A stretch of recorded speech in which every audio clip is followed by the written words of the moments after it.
ओम शांति। 16 मई 2025 बाबा का साकार मुरली। मीठे बच्चे, तुम्हारा लव एक बाप से है, क्योंकि तुम्हें बेहद का वर्षा मिलता है। तुम प्यार से करते हो मेरा बाबा। प्रश्न, किसी भी देहधारी मन बोल की भेंट बाप से नहीं की जा सकती है, क्यों? उत्तर, क्योंकि बाप एक एक बोल महावाक्य है। जिन महावाक्यों को सुनने वाले महान यथार्थ पुरुषोत्तम बन जाते हैं, बाप के महावाक्य गुल गुल फूल बना देते हैं। मनुष्य के बोल महावाक्य नहीं, उनसे तो और ही नीचे गिरते आए हैं। गीत बदल जाए दुनिया, बदल जाए दुनिया। ओम शांति। गीत की पहली लाइन में कुछ अर्थ है, बाकी सारा गीत कोई काम का नहीं है। जैसे गीत में भगवानुवाच मन मना भव मध्या जीव भव, यह अक्षर ठीक है, इसको कहा जाता है आटे में नमक। अब भगवान किसको कहा जाता है, यह तो बच्चे अच्छी रीति जान गए हैं। भगवान शिव बाबा को कहा जाता है।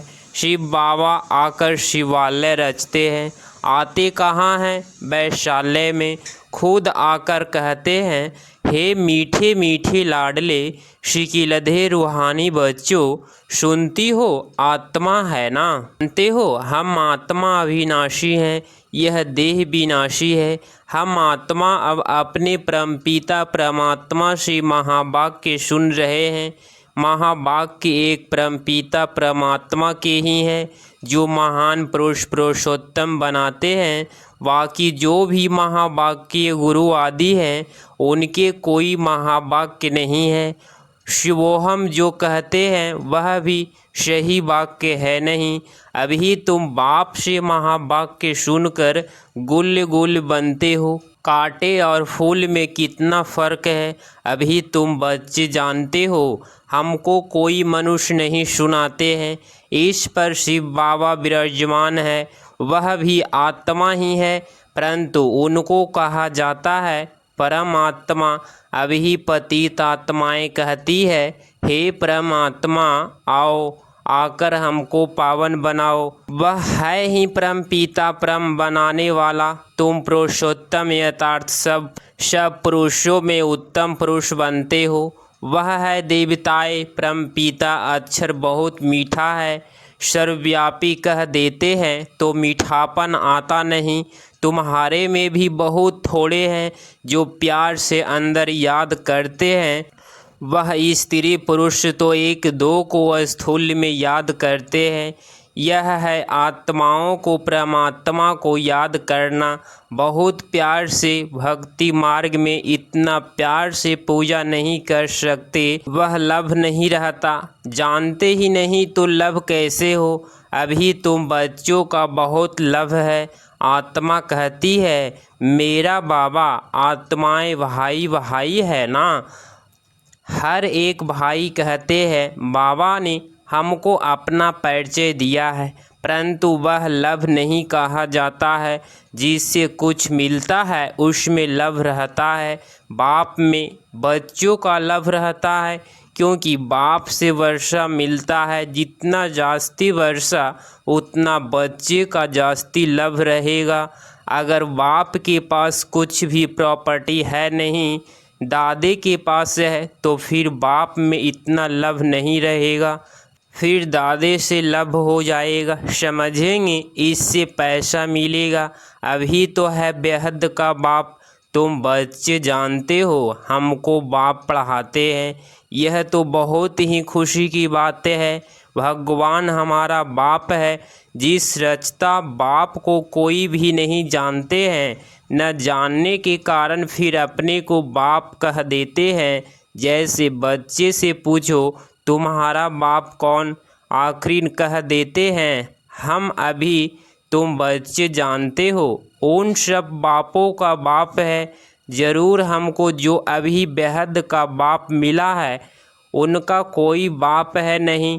यह है उच्च ते उच्च बाप। बच्चों के अंदर में खुशी रहनी चाहिए। उन यात्राओं पर जाते हैं वहाँ इतनी खुशी नहीं रहेगी, क्योंकि प्राप्ति कुछ है नहीं, सिर्फ दर्शन करने जाते हैं। मुक्त में कितने धक्के खाते हैं।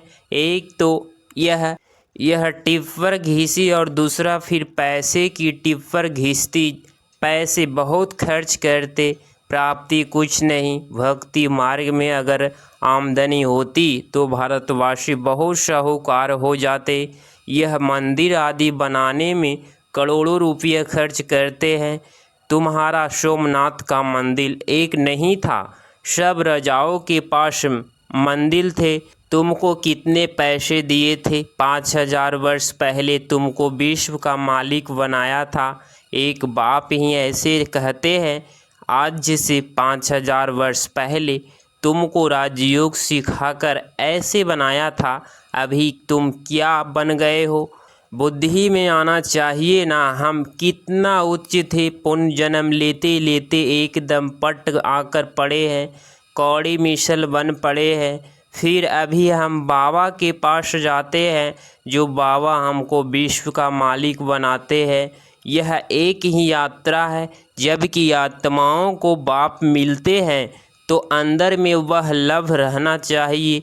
तुम बच्चे जब यहाँ आते हो तो बुद्धि में रहना चाहिए कि हम उस बाप के पास, जिनसे हमको फिर से विश्व की बादशाही मिलती है, वह बाप हमको शिक्षा देते हैं। बच्चे दैवी गुण धारण करो, सर्वशक्तिमान पतित पावन मुझ बाप को याद करो। मैं कल्प कल्प आकर कहता हूँ कि मामी कम याद करो तो विकर्म विनाश होंगे। दिल में यह आना चाहिए, हम बेहद के बाप के पास आए हैं। बाप कहते हैं मैं गुप्त हूँ, आत्मा कहती है मैं गुप्त हूँ। तुम समझते हो? हम जाते हैं शिव बाबा के पास, ब्रह्मा दादा के पास जो कंबाइंड है, उनसे हम मिलने जाते हैं, जिससे हम विश्व के मालिक बनते हैं। अंदर में कितनी बेहद खुशी होनी चाहिए। जब मधुबन में आने के लिए अपने घर से निकलते हो तो अंदर में गदगद होने चाहिए। बाप हमको पढ़ाने के लिए आया है, हमको दैवी गुण धारण करने के लिए युक्ति बताते हैं। घर से निकलते समय ही अंदर में यह खुशी रहनी चाहिए, जैसे कन्या पति के साथ मिलती है तो जेवर आदि पहनती है तो मुखड़ा ही खिल जाता है। वह मुखड़ा खिलता है दुख पाने के लिए, तुम्हारा मुखड़ा खिलता है सदा सुख पाने के लिए। तो ऐसे बाप के पास आने समय कितनी खुशी होनी चाहिए। अभी हमको बेहद का बाप मिला है, सतयुग में जाएंगे फिर डिग्री कम हो जाएगी। अभी तो तुम ब्राह्मण ईश्वरीय संतान हो, भगवान बैठ पढ़ाते हैं, वह हमारा बाप भी है, टीचर भी है, पढ़ाते हैं, फिर पावन बनाकर साथ में भी ले जाएंगे। हम आत्मा अब इस छी रावण राज्य से छूटते हैं। अंदर में अताह खुशी होनी चाहिए। जबकि बाप विश्व का मालिक बनाते हैं तो पढ़ाई कितनी अच्छी रीति पढ़नी चाहिए। स्टूडेंट अच्छी रीति पढ़ते हैं तो अच्छे मार्क्स से पास होते हैं। बच्चे कहते हैं बाबा हम तो श्री नारायण बनेंगे। यह है ही सत्यनारायण की कथा, यथार्थ नर से नारायण बनने की कथा। वह झूठी कथाएं जन्म जन्मांतर सुनते आए हो। अभी बाप से एक ही बार तुम सच्ची सच्ची कथा सुनते हो, वह फिर भक्ति मार्ग में चला आता है। जैसे शिव बाबा ने जन्म लिया, उसकी फिर वर्ष वर्ष जयंती मनाते आए हैं। वह कब आया, क्या किया, कुछ भी नहीं जानते। अच्छा, कृष्ण जयंती मनाते हैं, वह भी कब आया, कैसे आया, कुछ भी पता नहीं। कहते हैं कंसपुरी में आता है, अब वह पति दुनिया में कैसे जन्म लेगा। बच्चों को कितनी खुशी होनी चाहिए। हम बेहद बाप के पास जाते हैं, अनुभव भी सुनाते हैं ना। हमको फलाने द्वारा तीर लगा, बाबा आए हैं बस उस दिन से लेकर हम बाप को ही याद करते हैं। यह है तुम्हारी बड़े ते बड़े बाप के पास आने की यात्रा। बाबा तो चैतन्य है, बच्चों के पास जाते भी है, वह है जड़ यात्राएं। यहाँ तो बाप चैतन्य है, जैसे हम आत्मा बोलती है वैसे वह परमात्मा बाप भी बोलते हैं शरीर द्वारा। यह पढ़ाई है भविष्य के इस जन्म शरीर निर्वाह के लिए, वह है सिर्फ इस जन्म के लिए। अब कौन सी पढ़ाई पढ़नी चाहिए, वह कौन सा धंधा करना चाहिए? बाप कहते हैं दोनों करो। सन्यासियों मिसल घर वर छोड़ जंगल में नहीं जाना है। यह तो प्रवृत्ति मार्ग है ना, दोनों के लिए पढ़ाई है। सब तो पढ़ेंगे भी नहीं, कोई अच्छा पढ़ेंगे, कोई कम पढ़ेंगे, कोई तो एकदम झट तीर लग जाएगा, कोई तो तवाई मिसल बोलते रहेंगे, कोई कहते हैं हाँ हम समझने की कोशिश करेंगे, कोई कहेंगे यह तो एकांत में समझने की बातें है, बस फिर गुम हो जाएंगे। कोई को ज्ञान का तीर लगा तो झट आकर समझेंगे, कोई फिर कहेंगे हमको फुर्सत नहीं, तो समझो तीर लगा नहीं। देखो बाबा को तीर लगा तो फट से छोड़ दिया ना, समझा बादशाही मिलती है। उनके आगे यह क्या है, हमको तो बाप से रजाई लेनी है। अभी बाप कहते हैं वह धंधा आदि भी करो, सिर्फ एक हफ्ता यह अच्छी रीति समझो, गृहस्थ व्यवहार भी संभालना है, रचना की पालना भी करनी है, वह तो रचकर फिर भाग जाते हैं। बाप कहते हैं तुमने रचा है तो फिर अच्छी रीति संभालो, समझो स्त्री अथवा बच्चा तुम्हारा कहना मानते हैं तो सपूत है, नहीं समझते हैं तो कपूत है। सपूत और कपूत का पता पड़ जाता है ना। बाप कहते हैं तुम श्रीमत पर चलेंगे तो श्रेष्ठ बनेंगे, नहीं तो वर्षा मिल न सके। पवित्र बन, सपूत बच्चा बन, नाम बाला करो। तीर लग गया फिर तो कहेंगे बस अभी तो हम सच्ची कमाई करेंगे। बाप आए हैं शिवालय में ले जाने के लिए, तो शिवालय में जाने लिए लायक बनना है, मेहनत है। बोलो अब शिव बाबा को याद करो, मौत सामने खड़ा है, कल्याण तो उनका भी करना है ना। बोलो अब याद करो तो विकर्म विनाश होंगे। तुम बच्चियों का फर्क है, पियर घर अब ससुर घर का उद्धार करना, जबकि तुम्हें बुलावा होता है तो तुम्हारा फर्क है उनका कल्याण करना। रहम दिल बनना चाहिए। पतित तमो प्रधान मनुष्य को शतो प्रधान बनने का रास्ता बताना है। तुम जानते हो हर चीज़ नई से पुरानी जरूर होती है। नरक में सब पतित आत्माएं हैं, तब तो गंगा में स्नान कर पावन होने जाते हैं। पहले तो समझे कि हम पतित हैं, इसीलिए पावन बनना है। बाप आत्माएं तो कहते हैं मुझे याद करो तो तुम्हारे पाप नष्ट हो जाएंगे। साधु संत आदि जो भी हैं सबको यह मेरा पैगाम दो कि बाप कहते हैं मुझे याद करो। इस योग अग्नि से अथवा याद की यात्रा से तुम्हारी खाद निकलती जाएगी। तुम पतित बन मेरे पास आ जाएंगे, मैं तुम सबको साथ ले जाऊंगा।